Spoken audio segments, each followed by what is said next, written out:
السلام عليكم ورحمة الله وبركاته.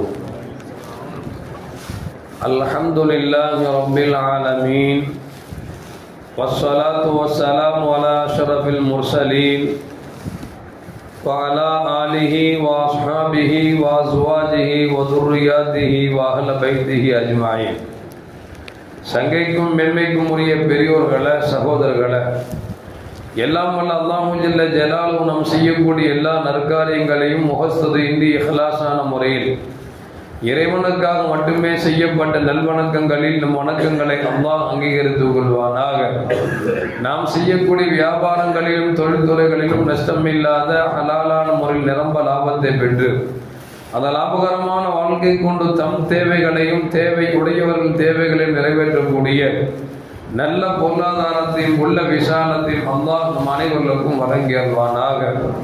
கஞ்சத்தனம் என்கிற தீய பண்பை விட்டு அல்லாஹ் நம்மை பாதுகாத்துக் கொள்வானாக. நம்மை இந்த உலகத்தில் வாழ வைக்கும் காலமெல்லாம் நோய் நொடி இன்றி ஒரு ஆரோக்கியத்தோடு அல்லாஹ் நம்மை வாழச் செய்வானாக. அந்த ஆரோக்கியமான வாழ்க்கை கொண்டு அல்லாஹ் ரசூலை நெருங்கக்கூடிய அனைத்து நல்லவர்களையும் புரியக்கூடிய நல்ல முத்தகீன்களின் கூட்டத்தில் அல்லாஹ் நம்மை ஆக்கி அருள்வானாக.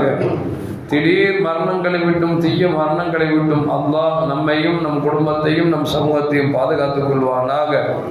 மருத்துவமனையின் செலவினங்களை விட்டும் வேதனைகளை விட்டும் அல்லாஹ் நம்மை காத்தருள்வானாக. நம்மில் யாரெல்லாம் நோயால் பாதிக்கப்பட்டு வீடே கதி என்றும் ஆஸ்பத்திரியை கதி என்றும் அல்லல் பட்டும் அவதியுற்றும் இருக்கிறார்களோ அத்தனை மக்களுக்கும் வெகு விரைவில் நோயை போக்கியுடன் ஆரோக்கியத்தை வழங்குவதோடு அவர்களை கொண்டு அவர் குடும்பத்திற்கும் சமூகத்திற்கும் பலன் தரக்கூடிய மக்களாக ஆக்கி அருள்வானாக. நாம் இந்த உலகத்தில் வாழ்ந்து மறைகிற நேரத்தில் லா இலாஹ இல்லல்லாஹ் முஹம்மது ரசூலுல்லாஹ் என்ற கலிமாவை பொழிந்து ஜன்னத்துல் ஃபிர்தௌஸை கண்ணால் கண்டு மகிழ்ந்து சிரித்த வண்ணமாக மரணிக்கக்கூடிய நல்வாக்கியம் பெற்ற மக்களில் அல்லாஹ் நம்மை ஆக்கி அருள்வானாக. மரணித்தும் மரணிக்காத இறைநேசரின் கூட்டத்தில் அல்லாஹ் நம்மை ஆக்கி அருள்வானாக. நாளை மறுமையிலே கண்மணி முஹம்மது ரசூலுல்லாஹி ஸல்லல்லாஹு அலைஹி வஸல்லம் அவர்களின் திருக்கரங்களால் ஹவ்துல் கௌசர் என்கிற தடாகத்தில் நீர் வருகி அன்னாரின் ஷஃபாத்தை பெற்று அன்னாரின் கரம் பிடித்து ஜன்னத்துல் ஃபிர்தௌஸ் என்ற உயர்ந்த சொர்க்கத்தில் அவர்களோடு அல்லாஹ் நம்மை சங்கமிக்க செய்வானாக. எல்லாவற்றுக்கும் மேலாக இறை அன்பை பெற்று இறைவனை பார்த்து பரவசம் அடையக்கூடிய அவருடைய லிக்காவையும் ரிதாவையும் பெற்ற மக்களில் அல்லாஹ் நம்மை ஆக்கி அருள்வானாக. அருமையான மூமின்களே, மனிதர்களில் பலவிதமான பேர்கள் இருக்கிறார்கள். பலவிதமான பேர்களில் பலவிதமான கேள்விகளை கேட்கக்கூடியவர்கள் இருக்கிறார்கள். கேள்வி கேட்பது என்பது வரவேற்கக்கூடிய ஒரு விஷயம்தான். சொல்லுவார்கள், எப்பொழுது கேள்வி பிறக்கிறதோ அப்பொழுதுதான் ஞானம் பிறக்கும் என்று சொல்வார்கள். கேள்வி கேள்வியாக இருந்தால் பிரச்சனை இல்லை. கேள்வி கேட்கக்கூடாத கேள்வியாக இருந்தால் அது மனிதனை வழிகட்டில் தள்ளிவிடும் என்பதைத்தான் நமக்கு மார்க்கம் நமக்கு சொல்லி காட்டுகிறது. ஒரு கட்டத்தில் பெருமானார் ஸல்லல்லாஹு அலைஹி வஸல்லம் சொன்னார்கள், அதிகம் நீங்கள் கேள்வி கேட்காதீர்கள். ஏன் என்று சொன்னால் உங்களுக்கு முன் சென்ற சமூகம் தாங்கள் கேள்வி கேட்டு அழிந்து விட்டார்கள் என்று பெருமானார் ஸல்லல்லாஹு அலைஹி வஸல்லம் சொல்லி தருகிறார்கள். அப்படி என்றால் கேள்வி கேட்க வேண்டும். கேட்க வேண்டிய கேள்வி கேட்க வேண்டுமே தவிர கேட்கக்கூடாத கேள்விகள் எல்லாம் நாம் கேட்பது என்பது அது அறிவற்றத்தனம் என்பதை நாம் விளங்கிக் கொள்ள வேண்டும். இன்றைக்கு பார்க்கிறோம், வாப்பாட வந்து புள்ள கேட்கும், வாப்பா இனி எப்படி பெத்தேன்னு கேட்பாங்கன்னு வச்சுங்களேன். நம்ம யதார்த்தமா பதில் சொன்னா சமாளிச்சு சொல்லிடுவோம்னு வச்சுங்க. எப்படி பெத்தேன்னு கேட்டால் அந்த கேள்வி வரவிருக்கக்கூடிய கேள்வியா? குழந்தை வாப்பா அம்மாட்ட வந்து கேட்குது, எப்படி என்ன பெத்த அப்படின்னா இந்த கேள்வி நம்ம வந்து ஒரு விதத்தில் ஜீரணிக்கலாம், இன்னொரு விதத்தில் ஜீரணிக்க முடியாது. பாப்பா அடிச்சு வாப்பா உன்னை எப்படி பெத்தாங்க, எல்லாரும் எப்படி பெத்தாங்க பெத்தோம் அப்படின்போம். நம்ம கணவன் மனைவி சேர்ந்து நான் உன்னை பெத்தன்னு சொல்ல குழந்தையில போய் இப்போ சில கேள்விகள் வரவேற்க வேண்டிய கேள்விகள் இருக்கிறது, சில கேள்விகள் வரவேற்க கூடாத கேள்விகள் இருக்கிறது.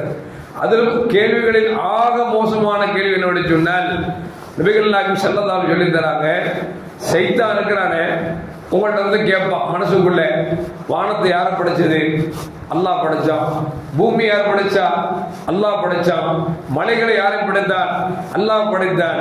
படைச்சான்ல அவனை யார் படைச்சா? அல்லாஹ் யார் படைச்சான்னு கேள்வி கேட்டான்னு வச்சுக்கங்களேன். இந்த கேள்விதான் ஷைத்தான் உச்சபட்ச வழிகேட்டினுடைய கேள்வி. எனவே பெருமானார் ஸல்லல்லாஹு அலைஹி சொல்றாங்க, அப்படி ஒரு சிந்தனை உங்களுக்கு வந்துருச்சுன்னு வச்சுங்களேன், நம்ம உட்காந்து செஞ்சுட்டே இருக்கிறோம். வானத்தை அல்லாஹ் படைச்சான், பூமி அல்லாஹ் படைச்சான், மலையை அல்லாஹ் படைச்சான், நம்மளை அல்லாஹ் படைச்சான், படைச்சவனை யார் படைச்சா அப்படின்னு கேள்வி வந்துட்டா உடனே நீங்கள் சொல்லுங்க, ஆமன்து பில்லாஹ், நான் அல்லாஹ்வுக்கு ஈமான் கொண்டேன் அப்படிங்கிறத நீங்க சொல்லுங்க அப்படின்னு ஹதீஸ்ல காலம் கிடைக்கிறது. வேறு ஹதீஸ்ல பெருமானார் ஸல்லல்லாஹு அலைஹி சொல்லுவாங்க, அப்படி சிந்தனை உங்களுக்கு வந்துட்டா, உங்களுக்கு கேள்வி வந்துட்டா உடனே குல் ஹுவல்லாஹு அஹத் அல்லாஹு ஸமத் லம் யலித் வலம் யூலத் வலம் யகுல் லஹு குஃபுவன் அஹத் என்கிற சூராவை ஓதுங்கள் என்று பெருமானார் ஸல்லல்லாஹு அலைஹி சொல்லித்தரார். ஏன்னா அல்லாஹ்வை யாரு படைச்சிட்டான்னு கேள்வி வந்துச்சுன்னு வச்சுங்களேன், அந்த கேள்விக்கு பதிலே சொல்ல முடியாது. ஏனென்று சொன்னால் நபிகள் நாயகம் ஸல்லல்லாஹு அலைஹி சொல்லுவாங்க, நீங்கள் இறைவன் படைத்த படைப்பினை சிந்தியுங்கள், இறைவனை பற்றி சிந்திக்காது. ஏன்னு சொன்னால் இறைவனை நீங்கள் சிந்தித்து விட்டால் உங்களை வழிகாட்டில கொண்டு சேர்த்துவிடும் என்று நபிகள் நாயகம் ஸல்லல்லாஹு அலைஹி வஸல்லம் சொல்லித்தரார். இந்த கேள்வி வரக்கூடாத கேள்வி. இந்த கேள்வி உங்களிடத்தில் யாராவது கேட்டார் என்று சொன்னால், அல்லது உங்கள் ஆழ்மனது உங்களிடத்தில் கேட்டது என்று சொன்னால், நீங்க ரொம்ப சிந்திக்க வேண்டியதில்லை.